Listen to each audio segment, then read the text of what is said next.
নবীর উম্মতেরা তোমরা চিল্লা না, তোমরা কেমন নবীর উম্মত? তোমরা তো এমন একজন নবীর উম্মত যেই নবী সারাটা জীবন উম্মতের লাগিয়া কান্নাকাটি করেছেন।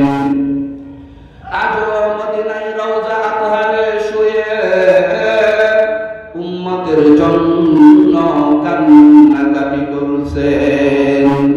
আসরের কঠিন দিবস, যেই দিন মা সন্তানকে পরিচয় দিবে না, সন্তান মা বাবাকে পরিচয় দিবে না, ভাই ভাইকে পরিচয় দিবে না।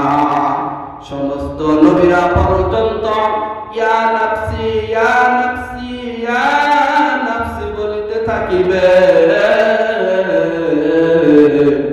সেই দিন আমার নবী, তোমার নবী, দয়ার নবী, মায়ার নবী বলিতে থাকিবেন ইয়া উম্মতি ইয়া উম্মতি